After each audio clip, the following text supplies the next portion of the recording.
Hello students, आज हम लोग मैथ के एक बहुत ही इंपॉर्टेंट टॉपिक इंटीग्रेशन के बारे में डिस्कस करेंगे। आज के इस वीडियो लेक्चर में हम लोग सबसे पहले ये जानेंगे कि इंटीग्रेशन का बेसिक डेफिनेशन क्या है। साथ ही हम लोग ये भी जानेंगे कि इंटीग्रेशन का कॉन्सेप्ट कहाँ से उत्पन्न हुआ है। तो दोस्तों, मैं हूँ राजीव प्रसाद। आप सभी का आपके अपने यूट्यूब चैनल बीर मैथ्स में स्वागत है। तो चलिए लेक्चर को स्टार्ट करते हैं। सबसे पहले हेडिंग लिखिए इंटीग्रेशन।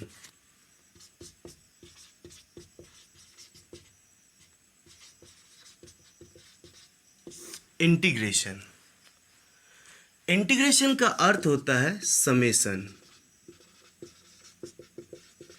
समेशन का अर्थ होता है योग, जोड़ना।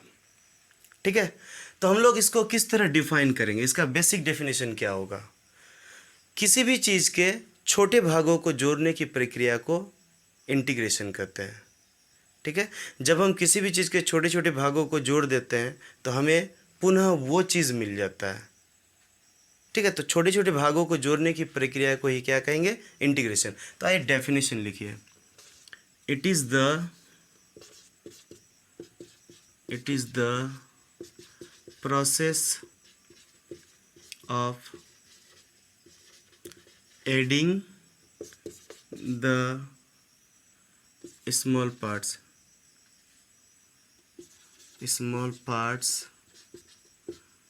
To get the whole. It is the process of adding the small parts to get the whole. किसी भी चीज़ के छोटे भागों को जोड़ने की प्रक्रिया को ही इंटीग्रेशन कहते हैं। ऐसा करने पर हमें वह पूरा चीज़ अगेन मिल जाता है।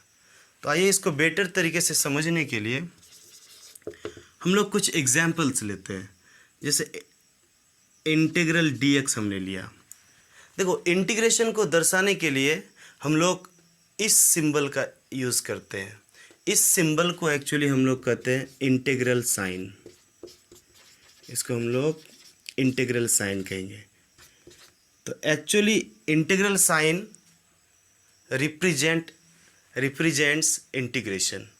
इंटीग्रल साइन जो है वो इंटीग्रेशन को निरूपित करता है, इंटीग्रेशन को दर्शाता है। ओके, तो ये साइन जहाँ भी रहेगा इसका मतलब वहाँ इंटीग्रेशन होगी। और इंटीग्रेशन का क्या अर्थ होता है, समेशन। तो अगर हमने इंटीग्रल dx लिखा है तो इसका मतलब हुआ dx क्या है, dx x का अत्यंत छोटा पार्ट है। ठीक है, तो जब हम x के अत्यंत छोटे पार्ट्स को, सभी छोटे पार्ट्स को अगर जोड़ देंगे तो हमें अगेन क्या मिल जाएगा, x।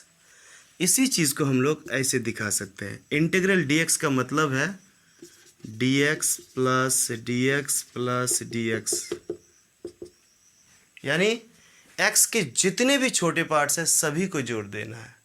तो x के अगर सभी छोटे पार्ट्स को हम लोग जोड़ देंगे तो हमें क्या मिलेगा जी, x मिलेगा। उसी तरह अगर हम कहीं इंटीग्रल dy लिखेंगे तो यहाँ y के सभी छोटे पार्ट्स को जोड़ देना है। तो अब आपको यहाँ क्या मिल जाएगा, y। तो अगर हम लॉजिक की बात करें तो यहाँ लॉजिक, देखिए, किसी भी फॉर्मूला या कॉन्सेप्ट को अगर आप अच्छी तरह से समझना चाहते हैं, याद रखना चाहते हैं, तो वहाँ लॉजिक सेट करना बहुत ज़रूरी है। ठीक है, अगर आप लॉजिक सेट कर लेते हो तो कुछ कॉन्सेप्ट्स ऐसे होते हैं जो जल्दी याद हो जाता है, उसका यूज़ भी आप डायरेक्ट कहीं ना कहीं कर पाते हैं। जहाँ भी उसकी ज़रूरत हो तो उसको आप डायरेक्ट अप्लाई कर पाते हो। तो यहाँ अगर लॉजिक की बात करें, जैसे इंटीग्रल dx का मान x आया, तो d के साथ x था तो x आया। इंटीग्रल dy का मान y आया, d के साथ y था तो y आया। अगर कहीं हम integral d of x square दे तो क्या आएगा, तो d के साथ x स्क्वायर है तो x स्क्वायर आएगा। ठीक है, अगर कहीं हम integral d of e to the power x दे तो क्या आएगा, e to the power x आएगा। Very simple. तो इतना नोट करिए। हमने आपको बताया इंटीग्रेशन क्या है। एक्चुअली इंटीग्रेशन का अर्थ होता है समेशन। इंटीग्रेशन का जो बेसिक डेफिनेशन होता है एक्चुअली ये होता है, it is the process of adding the small parts to get the whole. यानी किसी भी चीज़ के छोटे छोटे भागों को जोड़ने की प्रक्रिया को ही हम लोग क्या कहते हैं, इंटीग्रेशन कहते हैं। ठीक है, हमने एक एग्जाम्पल लिया इंटीग्रल dx।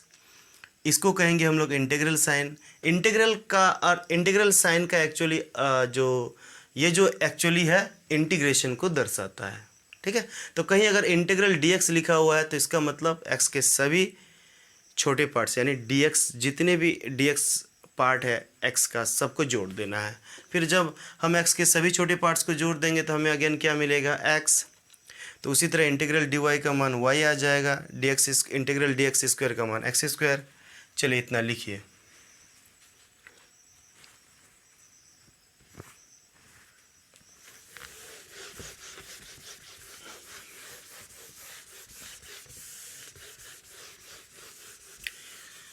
ठीक है, अगर आप साथ साथ नहीं लिख पा रहे हो तो वीडियो को पॉज करके लिख सकते हो।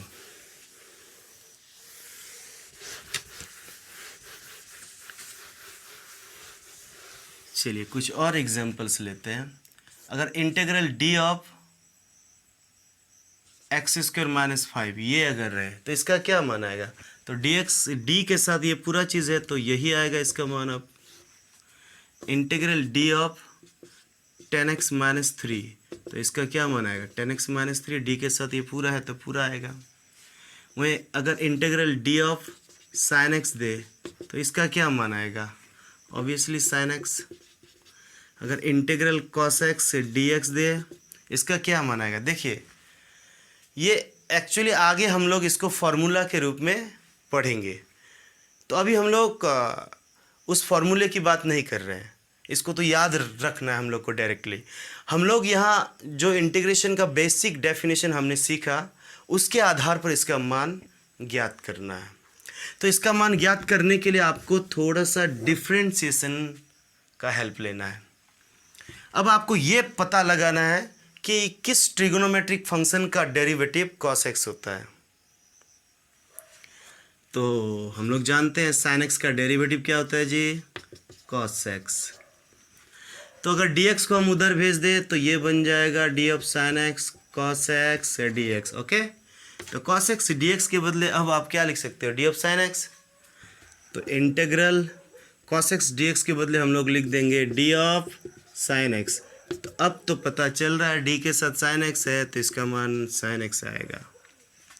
अगर integral sec square x dx रहे तो इसका क्या मान आएगा। फिर से आपको पता लगाना है किस ट्रिगोनोमेट्रिक फंक्शन का डेरिवेटिव sec स्क्वायर x होता है, तो tan x का डेरिवेटिव sec स्क्वायर x होता है। अगर नहीं पता तो हम यहाँ लिख दे रहे हैं tan x का जो डेरिवेटिव है वो sec स्क्वायर x होता है। अब हम लोग dx को इधर भेज देंगे तो ये बन जाएगा sec स्क्वायर x dx। ठीक है, तो अब इसके बदले हम लोग अगेन क्या लिख सकते हैं, d ऑफ tan x। तो इंटीग्रल साइन इसके बदले लिख दो d ऑफ tan x। ठीक है, अब फिर इसका मान क्या आ जाएगा जी, tan x। तो इस तरह हमने इंटीग्रेशन को समझा, उसका बेसिक डेफिनेशन समझा। बेसिक डेफिनेशन के आधार पर हमने कुछ एग्जाम्पल्स को देखा। तो चलिए इतना लिखिए।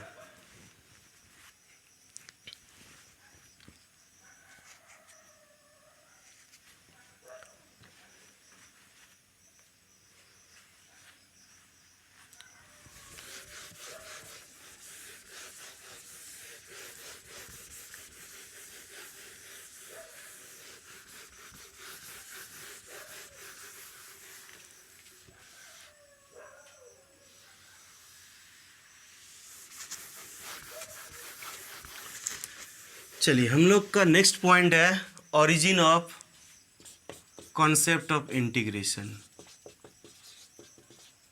Origin of concept of integration. Origin का अर्थ होता है उत्पत्ति, इंटीग्रेशन के कॉन्सेप्ट की उत्पत्ति। आखिर इंटीग्रेशन का कॉन्सेप्ट कहाँ से उत्पन्न हुआ। एक्चुअली इंटीग्रेशन का कॉन्सेप्ट उत्पन्न हुआ है किसी कर्व के अंडर एरिया ज्ञात करने की प्रक्रिया के दौरान। ठीक है, किसी कर्व के अंडर एरिया ज्ञात करने की प्रक्रिया के दौरान इंटीग्रेशन का कॉन्सेप्ट उत्पन्न हुआ। और ये इंटीग्रेशन के कॉन्सेप्ट का श्रेय जो है, इसकी उत्पत्ति कहाँ से हुई, कैसे हुआ, एक्चुअली इस चीज़ को न्यूटन और लेबनिज ने बताया 17वीं शताब्दी में। 17वीं शताब्दी में न्यूटन और लेबनिज ने एक्चुअली दुनिया के सामने रखा कि इंटीग्रेशन का जो कॉन्सेप्ट है किस तरह उत्पन्न होता है। ठीक है, तो एक पॉइंट लिखा जाए, the concept of integration originated during the process of finding the area under a curve। किसी कर्व के अंडर एरिया ज्ञात करने की प्रक्रिया के दौरान इंटीग्रेशन का कॉन्सेप्ट उत्पन्न हुआ। अब वो एरिया कौन सा था, वो कर्व किस तरह का था, चलिए आइए इस चीज़ के बारे में अब समझना है।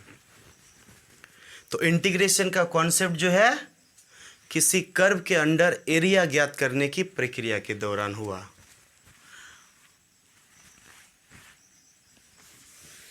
ठीक है,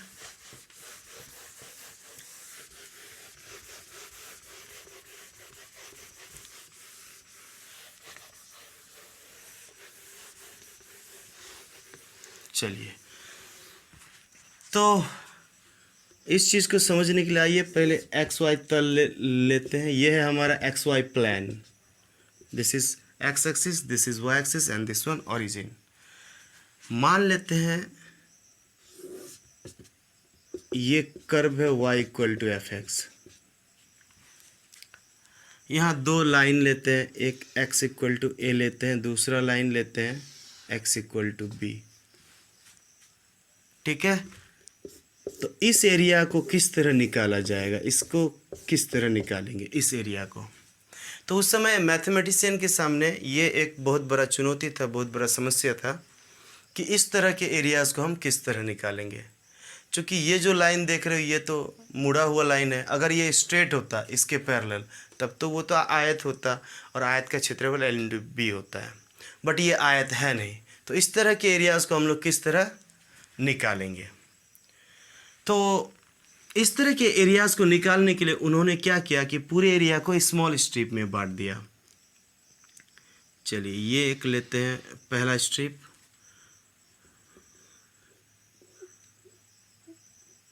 ठीक है, पहला। ये लेते हैं दूसरा स्ट्रिप और ये लेते हैं एनुआ स्ट्रिप्स। ठीक है,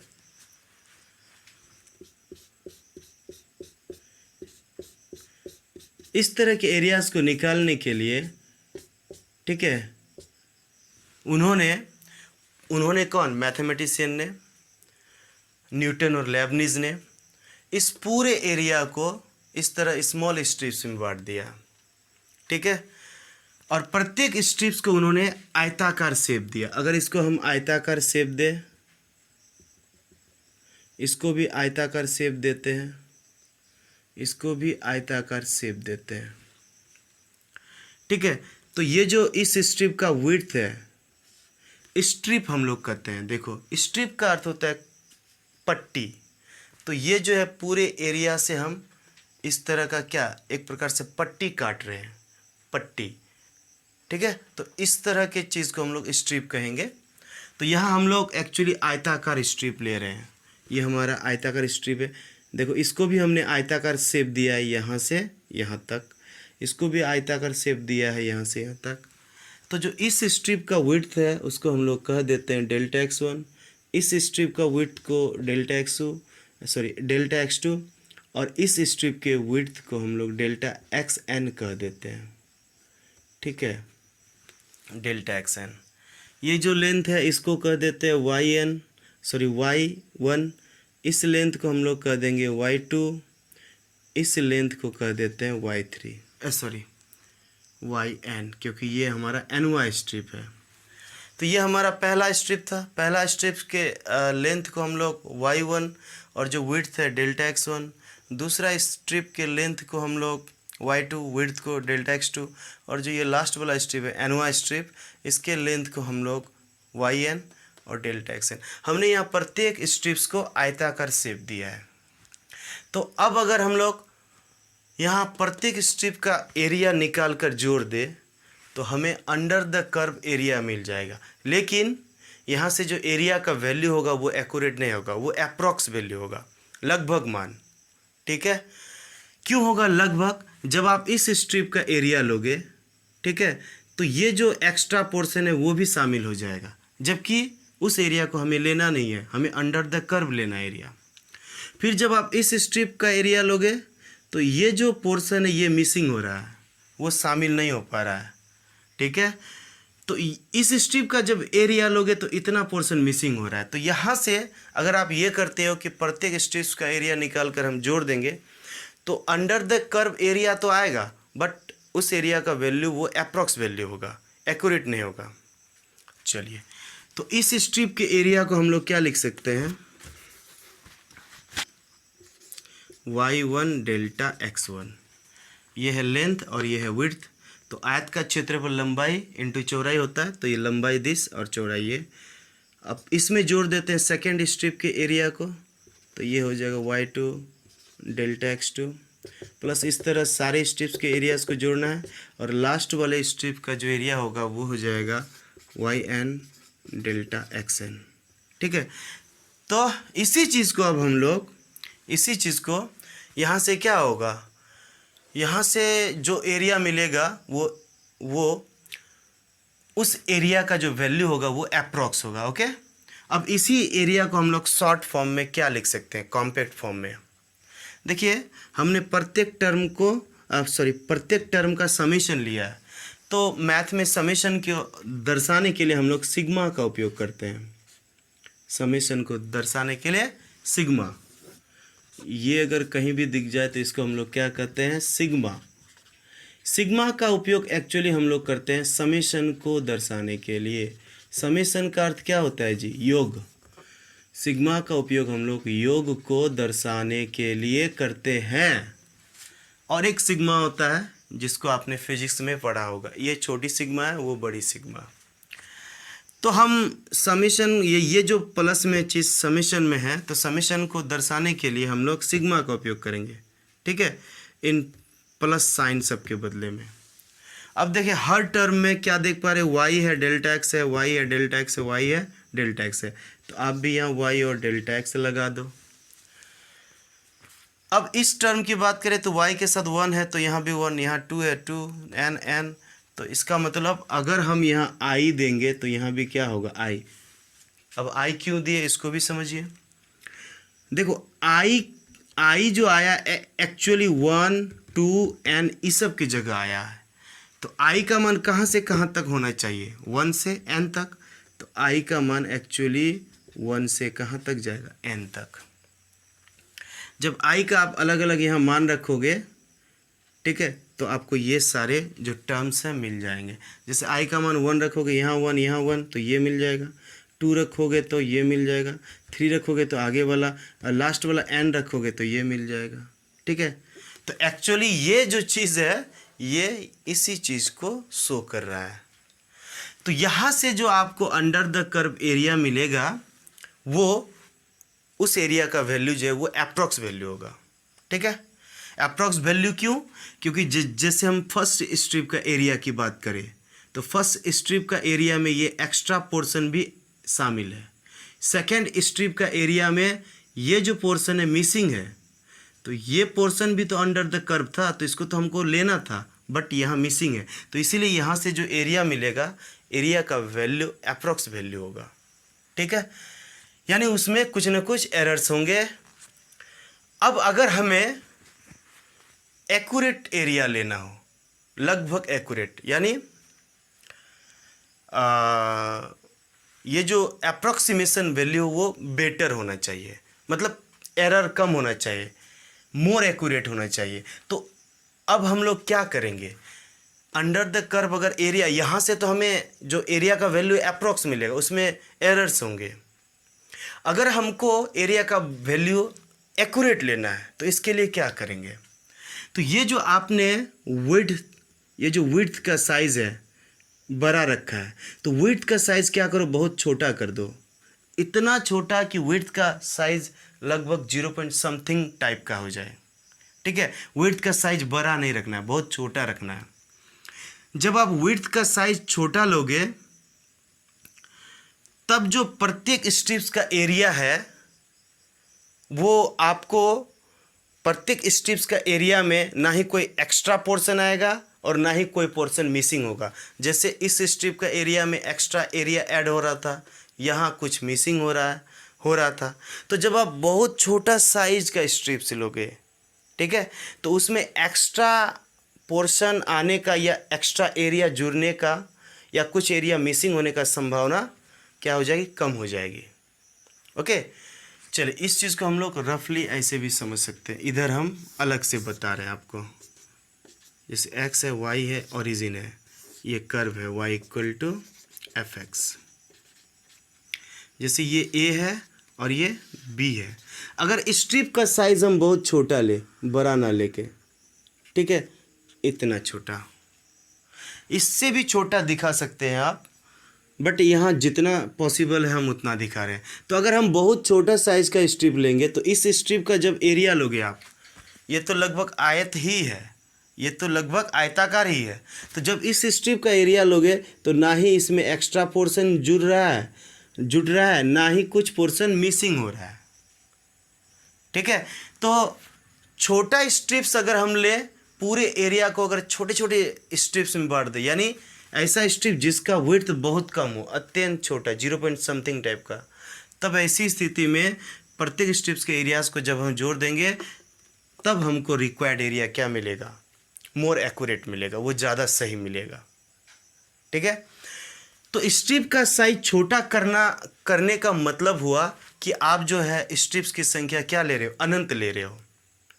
ये अगर आप स्ट्रिप का साइज अत्यंत छोटा कर दे, लगभग 0 पॉइंट समथिंग, ये जो विड्थ है, ठीक है, इतना बड़ा ना लेके 0 पॉइंट समथिंग करना चाह रहे विड्थ, तो इसका मतलब ये हुआ कि आप जो है ए और बी के बीच इन्फिनाइट स्ट्रिप्स ले रहे हो।